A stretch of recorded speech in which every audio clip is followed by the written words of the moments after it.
Assalamualaikum warahmatullahi wabarakatuh. Jumpa lagi di Kisah Warganet. Cerita kali ini, Teluh Pengasihan. Ini kisah tentang seorang gadis korban ilmu pelet hitam yang diceritakan menurut adik ketiga gadis tersebut. Pagi hari di sekitar bulan Maret 2017, nada dering dari Android berbunyi. Ratih tertulis nama kontaknya. Setelah diangkat, dari ujung suara memanggil, "Assalamualaikum mas." "Waalaikumsalam." "Mas, nanti malam Mbak Daisa ada waktu ndak?" Kemungkinan aku banyak waktu senggang." "Ada apa?" "Bisakah kita ketemu di kedai kopi di dekat kampung?" "Wah, ada apa nih? Tumben." "Ada sesuatu yang hendak aku berbagi cerita." "Oh ya sudah, 7:30 sore nanti aku meluncur." "Siap mas." Ratih menutup telepon dan aku berangkat kuliah. Benakku bertanya-tanya, ada apa gerangan dengan Ratih sehingga ia meminta bertemu. Padahal selama ini aku jarang berbincang dengannya di organisasi. Ia pun nampak individualis, tak sehumble lainnya. Jam 7:30 pagi, aku meluncur ke kedai kopi, tempat perjanjian bertemunya aku bersama Ratih. Namun, baru saja aku memasuki terowongan yang tak begitu jauh dari kontrakanku. Entah halusinasi atau bukan, sekelebat bayangan hitam mampir di pandangan. Aku merinding. Anjir, sore hari begini sudah eksis. Aku menggeretu. Setiba di kedai kopi, nampak Ratih sudah duduk di pojokan sendirian. Aku lambaikan tangan. "Sudah lama nunggu?" tanyaku. "Baru saja sampai." "Oh syukurlah, aku pesan minum dulu ya." "Iya mas." Aku memesan jahe hangat dan tempe crispy. "Mas, tolong nanti diantar ke meja nomor 23 ya." "Siap mas." Setelah memesan, aku menyambangi tempat duduk lagi. "Ada apa Rat? Kok tumben-tumben ngajak ketemuan?" Aku tak mau menebak terlalu jauh, meski di wajahnya terpampang begitu jelas tumpukan masalah. "Apa aku gak mengganggu waktumu mas?" "Ndak lah, santai saja. Jangan sungkan." "Makasih mas." "Loh, buat apa?" "Karena sudah mau menemani, dan mungkin nanti terimbasi masalah yang akan aku ceritakan." "Ya cerita saja. Semoga aku bisa jadi pendengar yang baik. Ini menyangkut keluargaku. Apa nggak apa-apa kamu cerita sama aku?" "Nggak masalah mas." Pesananku tiba. Cerita akan dimulai dari sini. Siapkan pemahaman pembaca atas alur, sudut pandang, dan bandingkan apa yang terjadi kepada kakak perempuannya Ratih. Mungkin terjadi juga pada Anda semua. Selamat membaca. Di bawah ini, aku berarti Ratih. Aku 3 bersaudara, yang semuanya perempuan. Kakak pertamaku namanya Rahma, yang kedua biasa dipanggil Denny, dan aku sendiri Ratih. Usia kami terpaut 2 tahun. Kak Rahma 21 tahun, Kak Denny 19 tahun, dan aku 17 tahun. Menurut orang, kami semua dinilai cantik. Terlebih Kak Denny. Dia memiliki pesona yang tak dimiliki oleh kami berdua dan gadis lainnya. Seenggaknya itulah yang kami dengar dari percakapan lelaki di sekitar lingkungan kami. Sampai suatu ketika, persepsi mereka soal kecantikan, pesona, kebaikan luntur begitu saja. "Kak, aku ada kenalan cowok, cakep banget." Kak Denny berseloroh dengan Kak Rama. Kebetulan waktu itu, kami semua berkumpul di rumah. Ya, Kak Rama dan Kak Denny sedang kuliah di jurusan berbeda dan kampus berbeda, tapi masih di kota yang sama. Aku masih SMA. "Siapa namanya? Asal mana? Kuliah apa sudah kerja?" kata Rama bertanya. Pertanyaannya banyak banget, kayak poluan lagi nilang. Aku tertawa mendengar percakapan mereka. Namanya Arfan. Ngakunya sih dia sudah kerja. Loh, kok ngakunya? Emang kamu kenal di mana? Di Instagram, tapi aku sudah pernah ketemu dia. Dia datangi aku ke kampus. Hati-hati, baru kenal kok sudah ketemuan. Kak Rama menyeletuk. Aku tak tahu seintens apa hubungan antara Kak Denny dan si Arfan itu. Karena tiba-tiba Arfan mendatangi keluarga kami. Pada ayah dan ibuku, dia bilang ingin segera menikah dengan Kak Denny. Ayah dan ibu jelas menolak. Secara Kak Denny masih kuliah, dan Arfan termasuk orang yang baru beberapa minggu mengenal keluarga kami. Tapi pertimbangan paling penting ialah karena dalam keluarga adat kami, pantang menikah melangkahi anak tertua. Tapi saya mencintai anak bapak, dan anak bapak juga mencintai saya, terang Arfan kepada ayah ibuku. Lebih penting mana, cinta dengan pendidikan? Kamu tahu kan, Denny sedang kuliah, sedangkan kamu sendiri masih tak jelas, bekerja atau kuliah. Hari ini saya memang belum jelas. Siapa tahu setelah menikah dengan Denny, kehidupan saya akan jelas. Tidak, kapan hari kamu balik lagi ke sini? Untuk hari ini, kami masih belum menerima keinginanmu. Oh iya, besok-besok bawa keluargamu. Aku lihat. Kak Denny menangis, dan Arfan pamit dengan muka merah. Entah malu atau marah, mungkin kedua-duanya. Beberapa hari setelah kejadian itu, suasana rumah terasa panas, tak nyaman, tak betah. Kami yang biasa ceria, murung tiba-tiba. Ayah dan ibuku lebih sering bertengkar.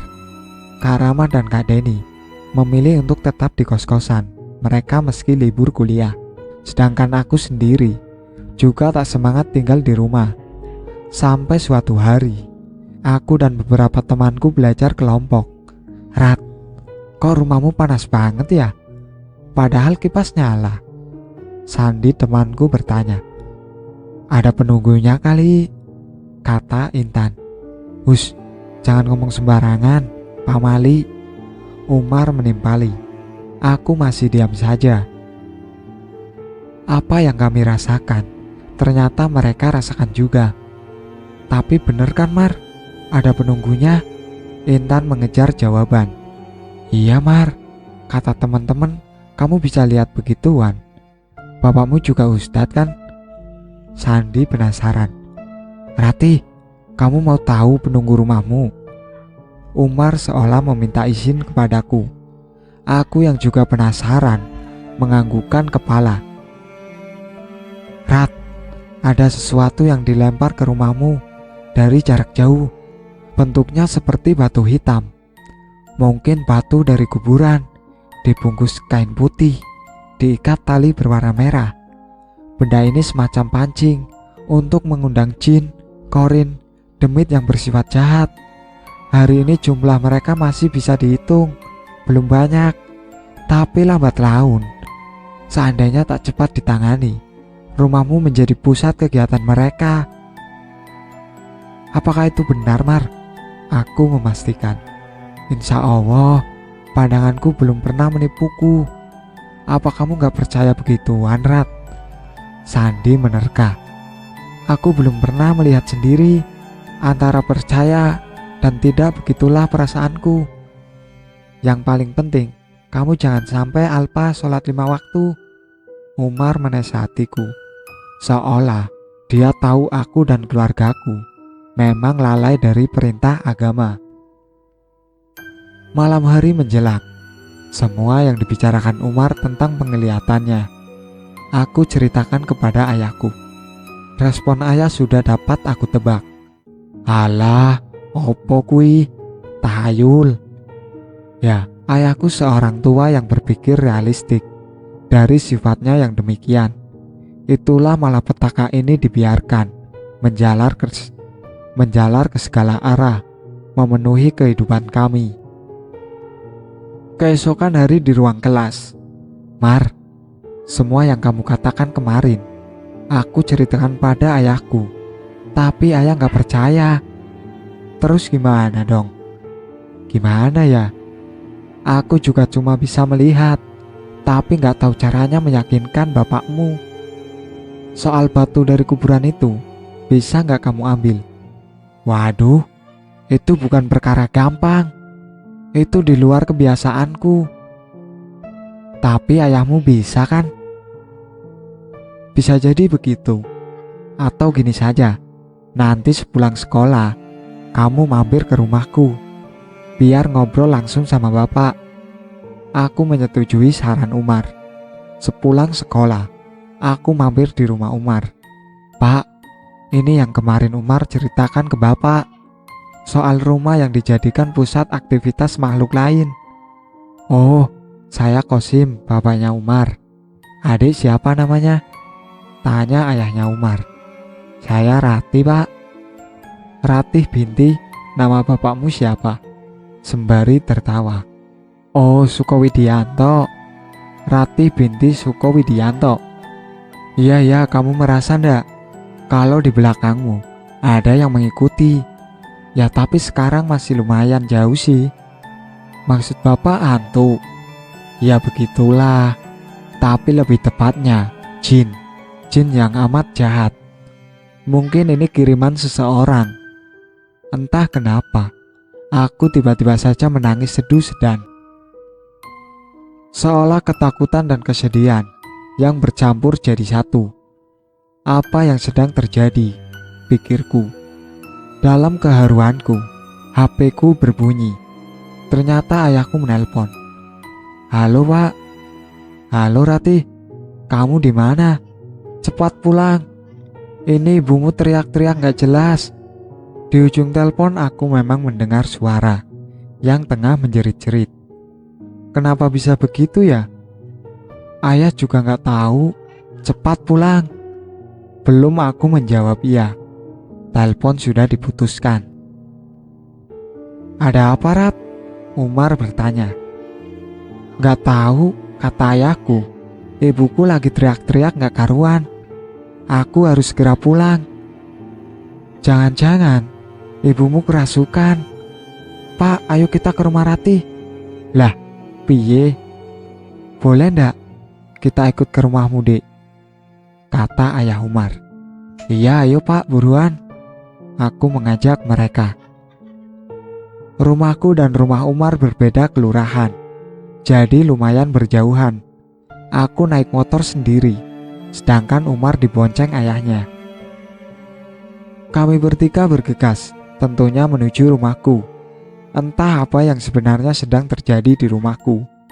Mungkinkah batu kuburan itu memulai perkaranya? Sesampainya di rumah, aku melihat bapakku berada di depan pintu. Ya, di mana ibu? Kok ayah malah di luar? Bentakku. Ibumu di dalam. Ayah keluar. Soalnya ibumu menyerang ayah. Lihat muka ayah. Aku melihat muka ayahku.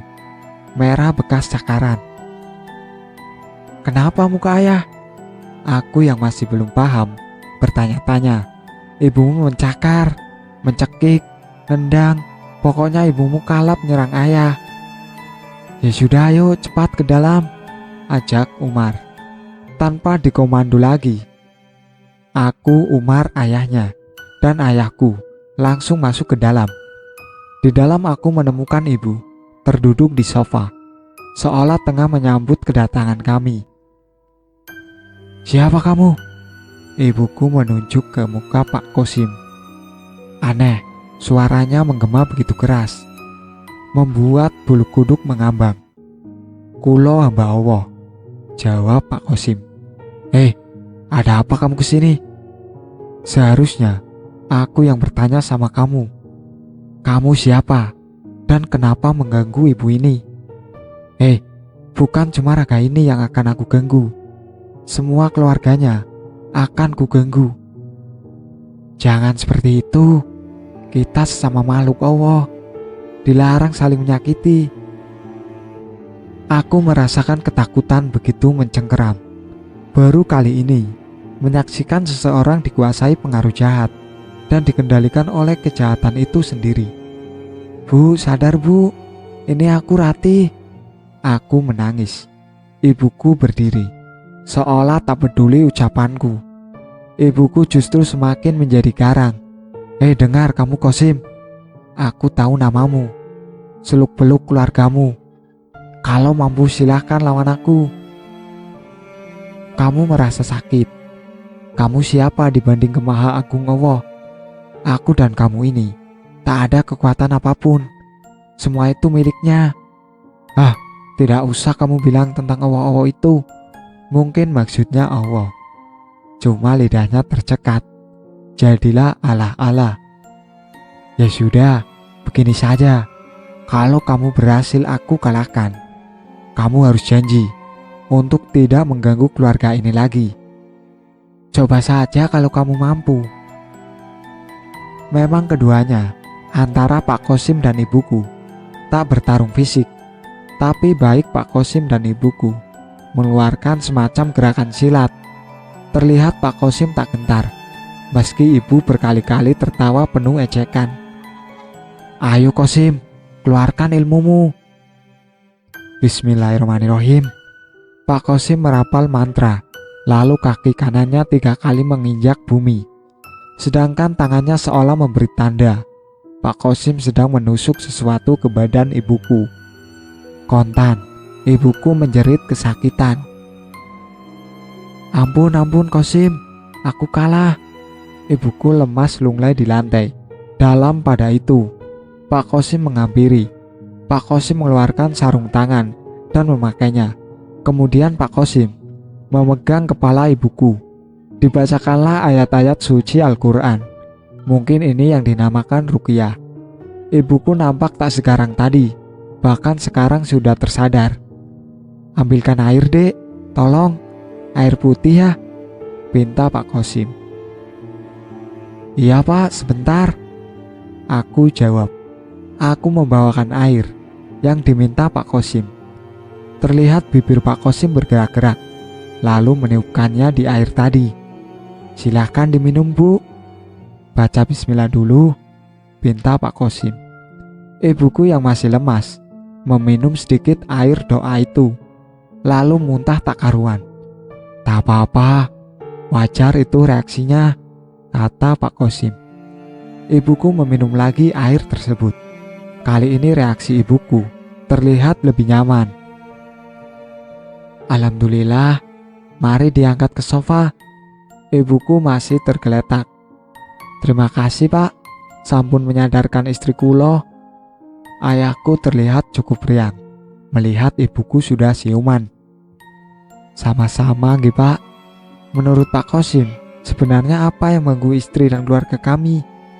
Sebelum saya bercerita, bisakah kita mencari tempat yang berjauhan dengan istri bapak? Kalau begitu, mari ke kamar di sebelah sana. Ayahku menunjukkan kamar tamu. Di dalam kamar tamu, Pak Qasim, aku, dan ayahku duduk bermaksud membicarakan perihal kejadian yang menimpa ibuku.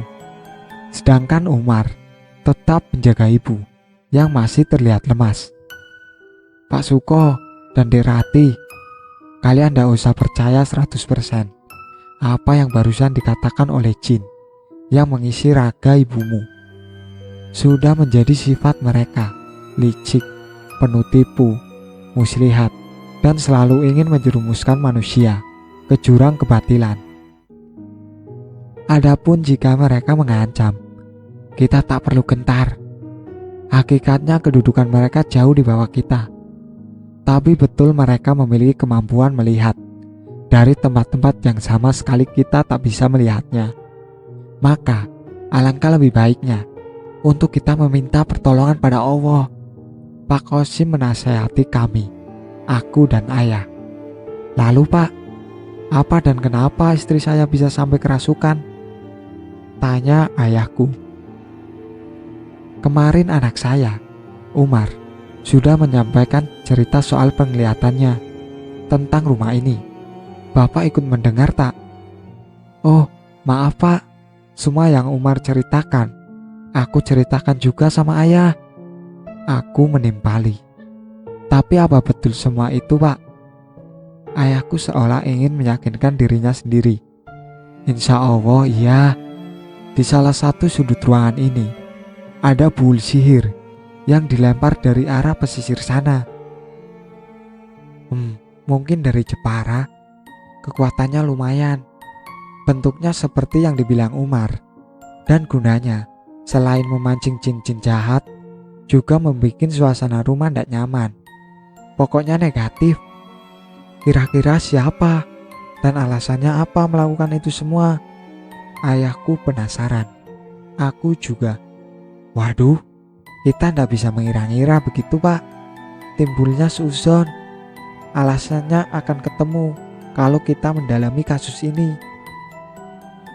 Oh, lalu istri saya gimana, Pak? Insya Allah tidak bakal diganggu lagi. Nanti kita lakukan pembersihan di rumah ini. Tapi ini bukan perkara mudah. Perlu kerjasama si empunya rumah. Iya, Pak, asal gangguannya tidak datang lagi. Aku menimpali. Oh iya, jangan beritahu ibumu jika dia baru saja kerasukan. Itu berguna buat menjaga kondisi mentalnya tetap stabil dan positif. Oke, Pak, terima kasih. Kami pun kembali ke ruang tamu, menghampiri Umar dan ibu. Ibu sudah mendingan? Tanyaku. Tadi ibu lagi di dapur, tapi tiba-tiba ada sinar datang. Terus ibu gak ingat apa-apa lagi. Iya, tadi tuh ibu sadarkan diri. Aku sengaja tak bercerita lengkap. Oh alah, sekarang sih ibu sudah sehat.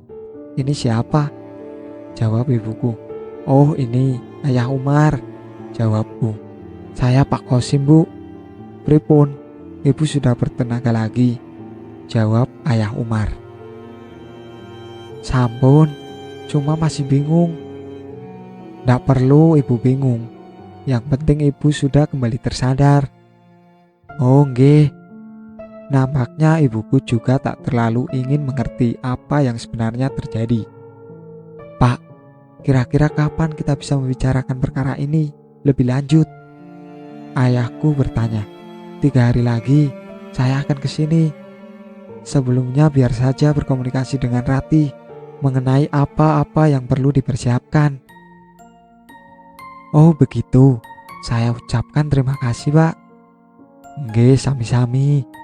Ini sudah jadi kewajiban saya, sekuat jiwa raga. Selagi saya mampu membantu, insya Allah saya akan mengusahakan. Saya dan Umar pamit dulu nggih, Pak, Bu. Iya Pak, sekali lagi terima kasih. Umar dan ayahnya berpamitan. Aku mengantarkannya sampai pagar rumah. Dek Ratih, besok setelah sekolah, kamu mampir ke rumah kami ya. Nggih, Pak. Mungkin Pak Kosim hendak menindaklanjuti pembicaraan tadi. Umar dan ayahnya pulang.